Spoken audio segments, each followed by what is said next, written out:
আসসালামু আলাইকুম, সবাই কেমন আছেন? এটা ধরেন ভিডিও যে বন্যা হওয়ার একদিন আগে, যেদিন বন্যা হয়েছে আর একদিন আগে আমরা বিকেলে গেছিলাম দোকানের দিকে। যার সময় দেখতে যে বৃষ্টির পানিতে অনেকে মাছ ধরতেছে, তো একটু ভিডিও করলাম আর কি। তো সময়ের কারণে ভিডিওটা ছাড়তে পারিনি, তো আজকে ছাড়লাম। তো মোটামুটি পানি কমতেছে, আপনারা সবাই দোয়া করবেন আমাদের জন্য। সবাই মাছ ধরতেছে, তো আমরা দাঁড়ায় দাঁড়ায় আনন্দ উপভোগ করলাম আর কি। আনন্দ উপভোগ করার সময় আমরা এই ভিডিওটা করলাম আর কি। তা আপনাদের মাঝেও শেয়ার করি, ভাবলাম যে আমরা দেখি কেন, আমরা আমাদের বন্ধুদের মাঝেও শেয়ার করে দিই।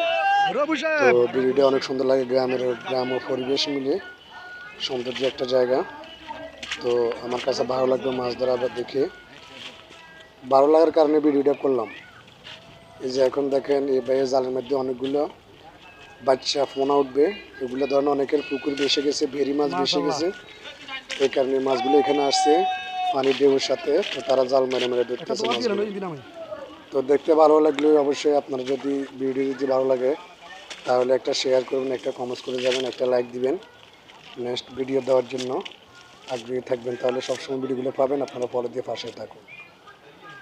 মজাটা দেখুন, মাছগুলো অনেকগুলো পাইছি। ধরেন কারো পৌষ মাস, কারো সর্বনাশ আর কি। অনেকে মাথা হাত দিয়ে বসে আছে যারা মাছের ফিশারি করছেন, আর এখন অনেকে মাছ পেয়ে আনন্দিত হচ্ছেন। এটাই খেলা আর কি। তো ঠিক আছে, যারা ভিডিওটি দেখতেছেন যদি অবশ্যই আপনারা ভিডিওটি শেয়ার করে দিবেন। সবাই ভালো থাকবেন এই বলে আমি বিদায় নিচ্ছি। আল্লাহ হাফেজ।